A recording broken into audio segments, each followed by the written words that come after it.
Good morning, students. It is so good to have you in lecture today. this is going to be lecture 6. Again, I'm so excited, so happy, so glad that you are in my class this semester. So, just before we begin, I want to read this excerpt because I think it's very important. This is an excerpt from former President Obama's speech on the 50th anniversary of the March on Washington. And it begins. But the good news is, just as was true in 1963, we now have a choice.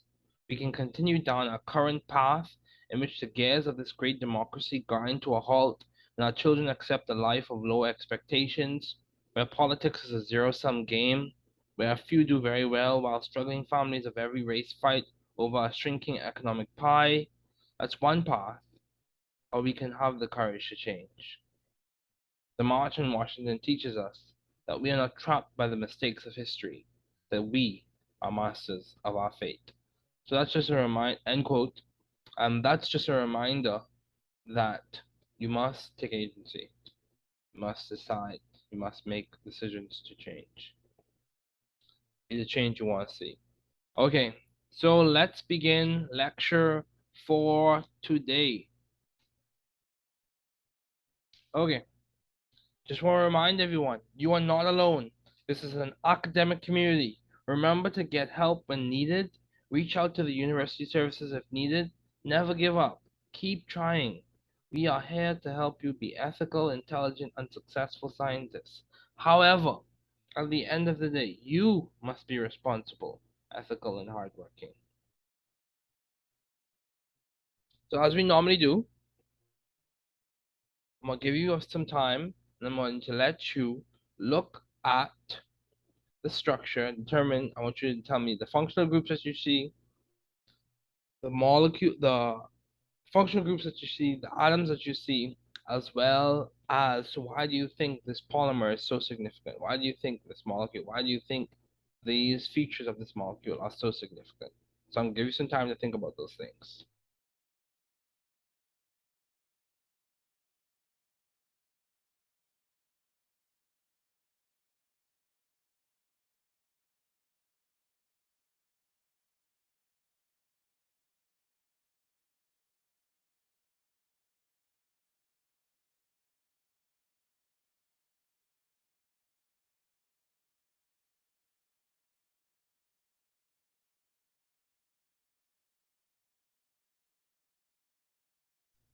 Okay, so hopefully you saw that you have a phosphate group, you have an amine group. There are other functionalities that we can look into, but we're not going to discuss those now. We're going to look at the phosphate, you have the amine, you also have the hydroxyl. So just keep those in mind. And then you also have carbon, oxygen, phosphorus, nitrogen, carbon, all of those things. So those are the atoms that you see. Now, why is this important? This is DNA. DNA is a very important polymer in the body, biopolymer in the body. It plays a large role in cell replication. It plays a large role in the transfer of genetic information and expression of genes. And mutations in DNA have effects that are either immediate or downstream, and they are very significant. This is just another detailed view of the DNA, in which you have the different groups, but we're not getting into that. And we're not going to discuss in this class A, B, and C form. But we will note that DNA is very important, and those bonds that you see, those dotted lines, they represent hydrogen bonds. So a little bit about me. I am someone who values respect, integrity, and excellence, and I'm reminding you of the core values because it's important for you to know. Um, I want you to work hard in my class because I want you to do well. Work hard, work smart. Okay, the goal of this class is to teach the chemistry content in an engaging manner that is relevant to the Bahamian student and digestible for their understanding. The sequence is as follows. Understand the fundamental concept A, practice problems relevant to understanding that concept, learn more nuanced details about that concept, and then practice more complex problems that integrate the details and the fundamental understanding. So what we're going to talk about today is atomic spectroscopy and chemical bonding. We're going to look into line spectra and the Bohr model. We're going to look into electron configurations in the periodic table. In terms of drawing those orbital diagrams, I'll teach you a little bit about that, but we won't spend a lot of time on that. We won't spend any time on that in this lecture, but we'll talk about it next lecture. So I want you to be able to use the periodic table to write abbreviated electron configurations and determine the number of unpaired electrons in an atom. I also want you to be able to understand chemical bonding. So let's look at this periodic table. What do you see? Why is it unique? And what stands out to you?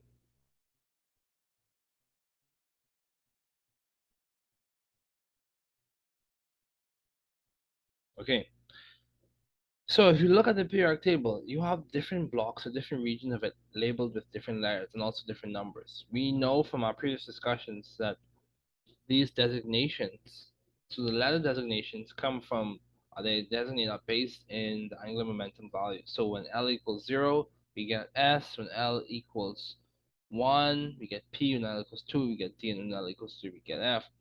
And then we also know that these values, these numbers in front of them, these integer values are referring to the principal quantum number, or the n value. So that's that. So this is the S block.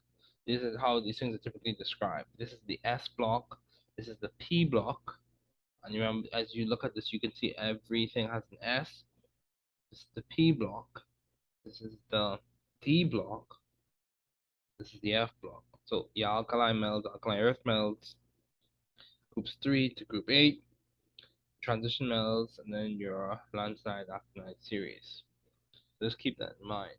So let's be specific.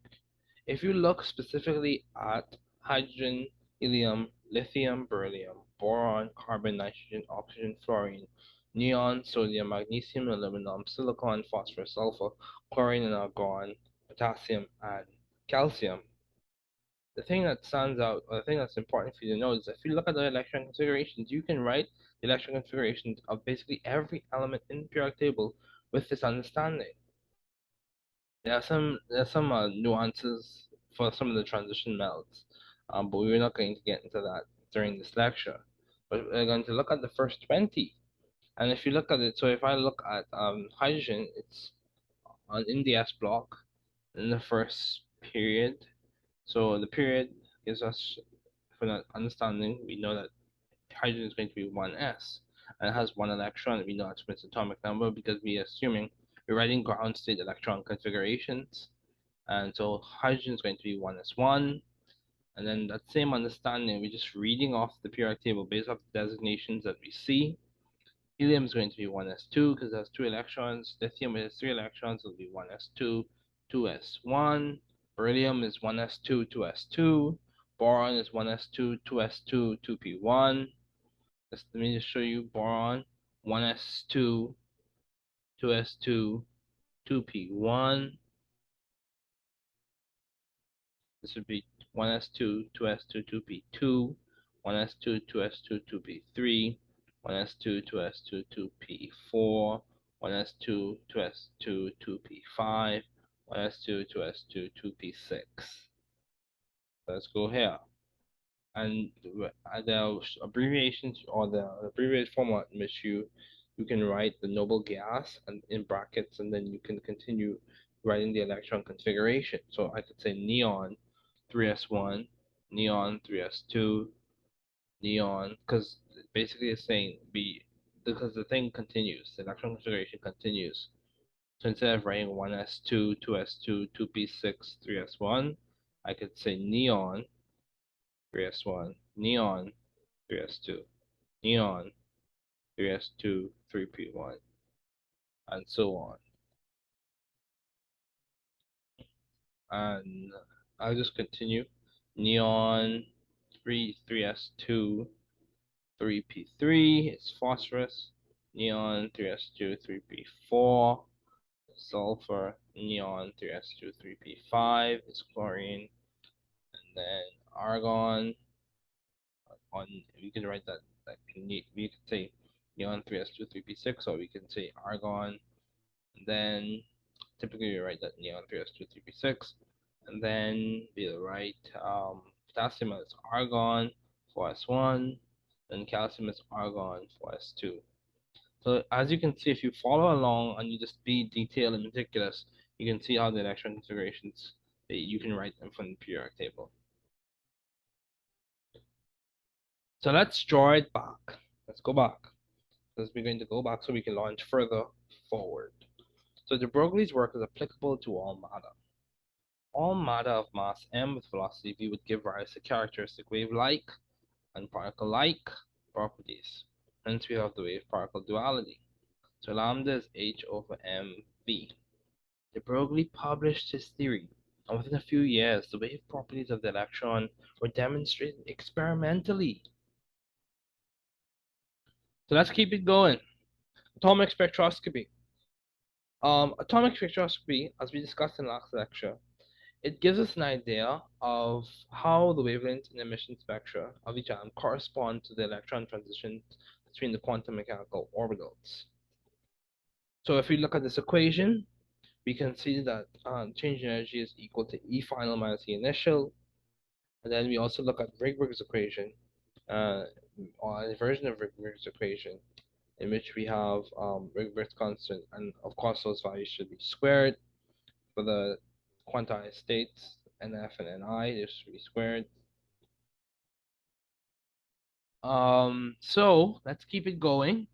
How do you create a spectrum? How do you create a spectrum?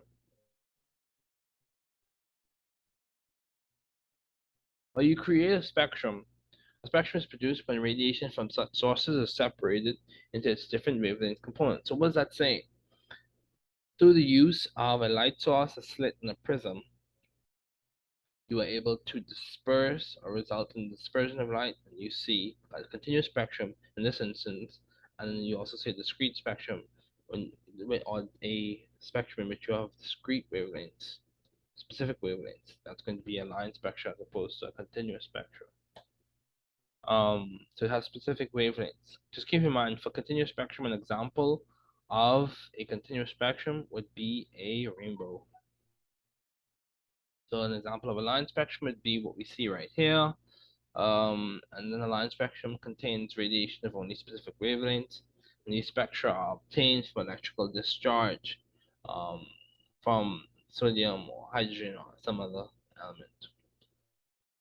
So what's the Bohr model? Let's drop it going backwards so we can launch forwards. What is the Bohr model?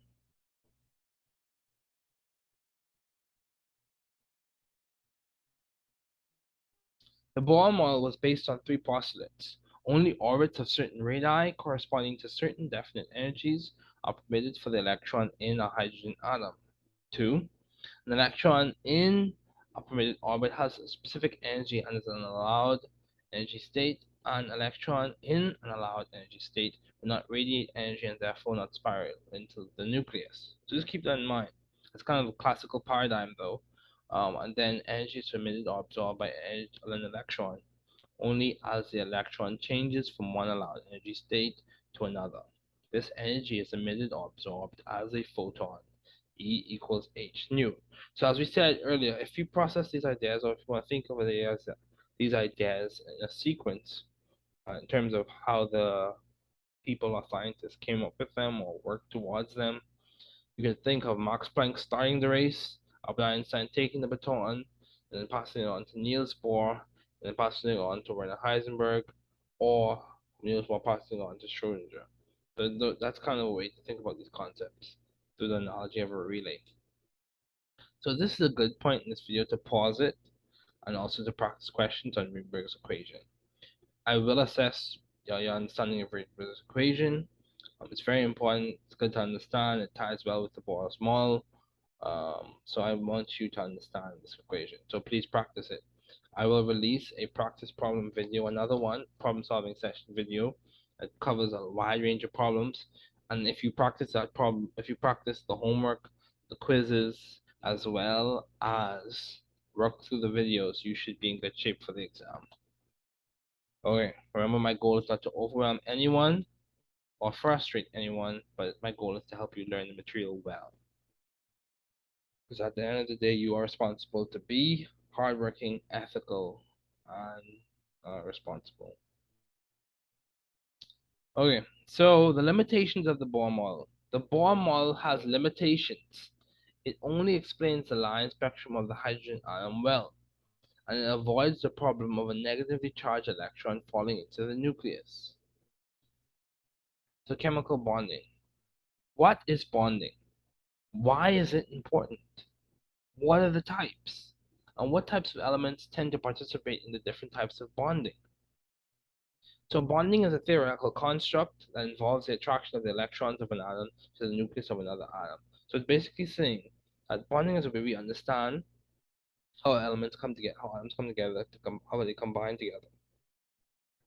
Bonding gives us a good foundation to understand chemical reactivity. Bonding is very important. Bonding typically occurs and it provides it helps for atoms to become stable. Atoms to become stable. Why is it important? It occurs as a means for elements to share, attract, or distribute electrons in order to become stable. Bonding is important because it provides a foundation for chemical reactivity. The types of bonding are covalent bonding, ionic bonding, and dative bonding, or dative bonding. Covalent bonding occurs when atoms share electrons as a means of bonding. So what does that mean? You have your non-melds and your non-melds, and they're sharing electrons. So think about this. Ionic is almost, and this is an analogy. An ionic is almost like you donate an electron, or you have ions coming together. Donate an electron. Covalent bonds, you have sharing of electrons. Dative bonds, you have one atom contributing the bonding pair. So ionic bonding occurs between metals and non-metals. A classic example of this is with sodium chloride, magnesium chloride, potassium chloride. And what do you see there? You have your metal and you have your non-metal or your halogen coming together to form an ionic compound. This is bonding between ions. This occurs between cations and anions. And the Born-Haber process allows for us to understand this well and see it unfold. Okay, so diamond bonding or coordinate covalent bonding. This is bonding that occurs as a result of one element donating the entire bonding pair of electrons to form a coordinate covalent bond, coordinate covalent compound. This type typically occurs between elements and molecules or metals and ligands. So let's delve deep into the material for today. So what are we going to discuss? We're going to discuss Lewis structures. We're going to discuss the octet rule. We're going to discuss briefly electron shell filling. So from 2, 8, 8, 18, 18, 32, and 32. We're going to discuss some exceptions to the octet rule, which typically occur with your incomplete octets with boron and beryllium, and also with your expanded octets from third period beyond. We're going to discuss ionic bonds. We're going to discuss electron configurations of single element ions. We're also going to discuss polyatomic ions, the nomenclature and formal charge. We're also going to discuss resonance structures, how to determine formal charge, covalent bonds, multiple bonds, bond polarity, dipole moments, bond length, bond strength, and bond enthalpy. Like I said, this will be a weighty lecture, so I need you to pause it as much as possible and take notes. So, bonding models. What is a bonding model? Remember, I told you a bond is a theoretical construct. So, our understanding when we first started off, our understanding of these things was progressive. In some ways, we're still understanding these things better and better and better. But first off, the Lewis model. It's a model that helps us understand and make educated predictions about chemical observations. Now, B, the valence bond theory. It provides a more quantum mechanical treatment of the electron, but it doesn't really address the delocalization of the electrons around the entire molecule. And then you have the molecular orbital theory. So it provides a full quantum mechanical treatment of the molecule and its electrons as a whole. So you have your Lewis model, You have your valence bond theory, and you have your molecular orbital theory. And I'll just throw this in there. The sequence in which you typically learn these concepts are the Lewis model and valence bond theory, and then you also introduce to hybridization, in which you look at the mathematical mixing of orbitals, and then you proceed to molecular orbital theory. That's typically the sequence that it's run through. But today we're focusing on the Lewis model. The Lewis model. It is named after Gilbert N. Lewis, and in the Lewis electron dot structures, the valence electrons are represented as dots with a chemical symbol to depict molecules. Now, how do I draw a Lewis structure? The first thing you do is you note the total amount of valence electrons in the molecule. Then you place single bonds between each atom. Then you subtract 2 electrons based on the number of bonds added. Then you ensure each atom has an octet. Exceptions are with atoms with expanded octets, with third period and beyond. For example, would be sulfur and arsenic. And then we'll discuss this later, but the seal of the deal, if you want to come up with a term, or the icing on the cake is when you write those structures that minimize charges. That's when you incorporate the idea of formal charges into this. So types of bonds. Bonding theories help us predict the circumstances under which bonds form and also the properties of resultant molecules. So as I said earlier, ionic bonds occur between metals and nonmetals, involves the transfer of electrons. Covalent bonds occur between nonmetals and nonmetals, and involves electrons being shared. Metallic bonds involve your sea of electrons. You have electrons being pooled, and that occurs with metals. So, during this segment of the class, as I mentioned earlier, we'll discuss writing electron configurations. The first thing to do, determine the total number of valence electrons, and you get this from your group number. 2. Using the periodic table as a guide with the S block, P block, D block, and F block, which I spoke about earlier in the video, write out the electron configuration. It should read configuration. Sorry about that. And then we will typically go as far as up to 4s2. So 1s2, 2s2, 2p6, 3s2, 3p6, 4s2 for calcium. However, I just wrote out a longer version or longer electron configuration for your education purposes. Now, this is very important. Very, very important. When you are breaking a bond, it requires the input of energy. Anything that requires the input of energy typically is going to be an endothermic process. It requires energy input. And if you think about it from the stance of a reaction coordinate diagram, you typically result in a product that has a higher potential energy.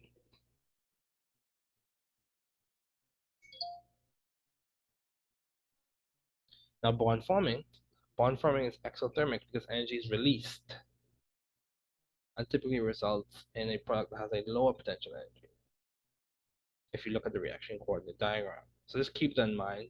Think about that, pause the video, think about that, and say, why does this make sense? Or how can this make sense to me? Okay, Born-Haber cycle. Now, typically in the Born-Haber cycle, which is the process that we note when we are looking at how a crystalline lattice of an ionic compound forms, you have your metal going from solid to gaseous, and then the halogen going from atoms to molecules. The metal is then ionized, gaseous halogen or non-metal is ionized as well, and then it's combined to form the crystalline lattice. So, lattice energies become less exothermic with increasing ionic radius. And we can go deep into that, but I just want you to look at that for face value for now.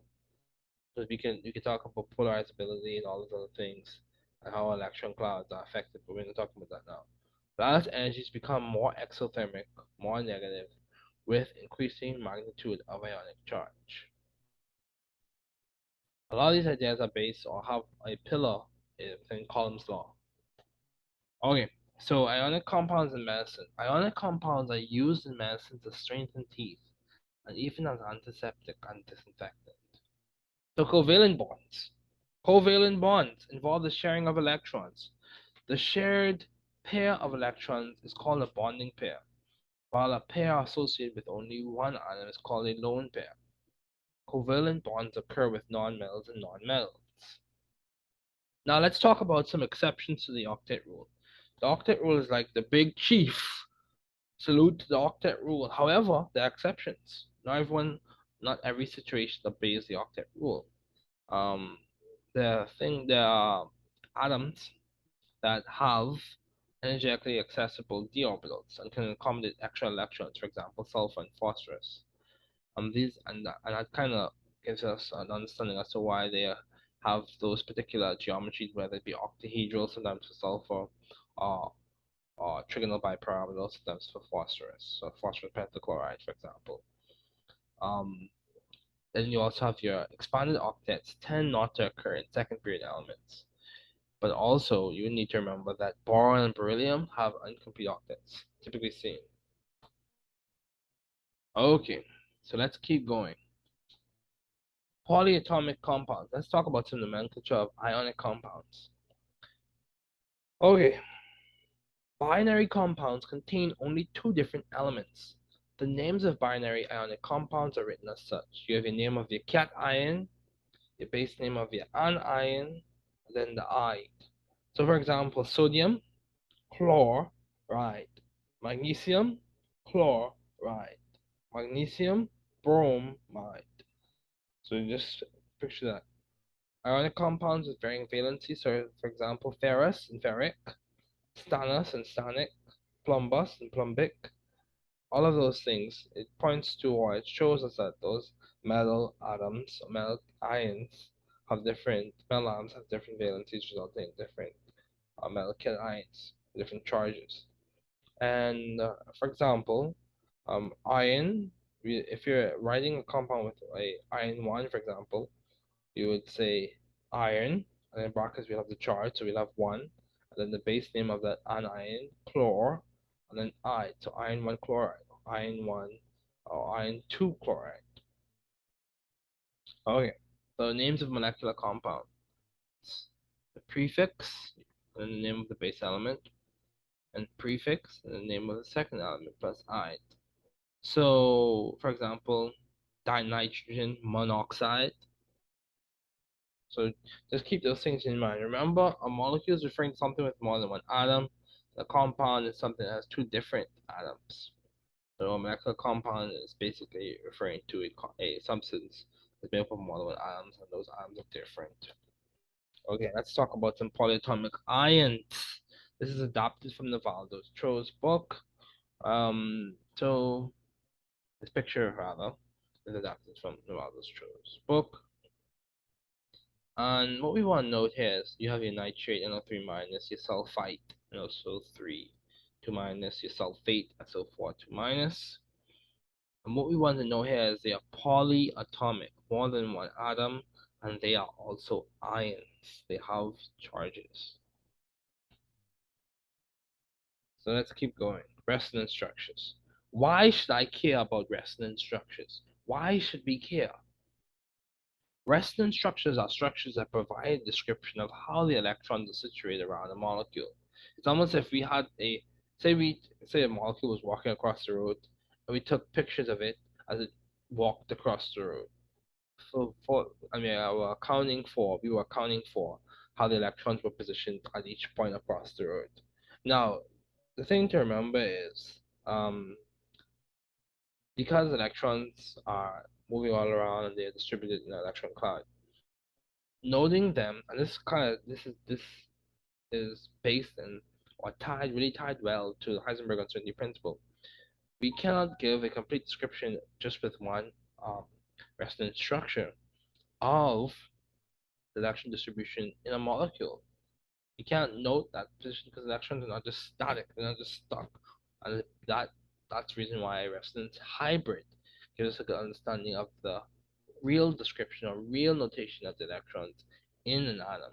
It's one of the best qualitative descriptors of the positions of electrons in a molecule. And also, when you're drawing resonance structures, it's important to note the formal charges. So how do you solve for formal charge? Valence electrons, you look at the valence electrons which you get from the period number, from your group number, excuse me. The valence electrons minus 0.5 bonding electrons minus your non-bonding electrons equals formal charge. So one more time, draw it back. Valence electrons, which you get from your group number, minus 0.5 bonding electrons minus non-bonding electrons. So another way to put this, when you write your Lewis structure, you take your valence electrons minus your bonding electrons minus your non-bonding electrons. So 0.5 bonding electrons, that's going to be your sticks in your Lewis structure. Non-bonding electrons will be your dots. So valence electrons, which you get from your period number, from your group number, and then bonding electrons will be your sticks, non-bonding electrons would be your dots. Best resonance structure follows the octet rule and minimizes formal charge. Let's keep going. Electronegativity. Electronegativity is essentially the ability of an atom to attract electrons to itself. A bond's polarity is determined by the electronegativity difference between two different elements. The greater the electronegativity difference between the atoms, the greater the difference in polarity. And how do we get these electronegativity values? We look at the Linus-Pauling scale, and you can look that up. So percent ionic character basically is your measured dipole moment of the bond over dipole moment if the electron were completely transferred times 100 over 1. So bond length and bond enthalpy. A bond's length is dependent on the type of bond. The greater the bond order, the shorter the stronger the bond. So for example, a single bond is longer than a double bond, which is longer than a triple bond, and a triple bond is stronger than a double bond, which is stronger than a single bond. It's just giving you an idea of electron density in terms of electron density, electron distribution, and how those things are attracted, the strength of the attraction. That's basically what it's describing. Also, bond enthalpy is associated with bond energy. Bond energy is the energy required to break 1 mole of the bond in the gas phase. Bond enthalpy is the heat energy released or absorbed when bonds form or bonds break, respectively. So we're going to go back and we're going to review the concepts. We've discussed the content for today, and we're going to go back and review these key principles. The Heisenberg uncertainty principle. And what does it say?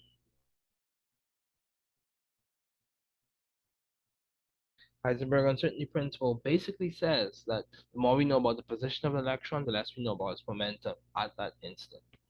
Pauli's exclusion principle. No two electrons can have the same 4 quantum numbers. Those 4 quantum numbers are N, your principal quantum number, L, your azimuthal or angular quantum number, angular momentum quantum number. Then you have your M sub L, which is your magnetic quantum number. And then you have your M sub S, which is your spin quantum number. None of those four values can be the same for an electron. Talk about the ground state. All these rules are typically referring to electron configurations of the ground state. And then Hund's rule. What is Hund's rule?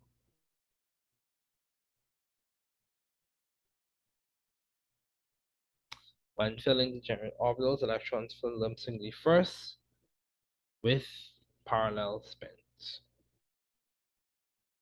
And then Aufbauer's principle, which comes from the German Aufbauen, which basically describes how we write electron configurations, how we build up from S to P to D to F, and then wave-particle duality, which comes from de Broglie's ideas, in which we understand, which stems from de Broglie's ideas, which we understand that matter has both wave-like and particle-like properties.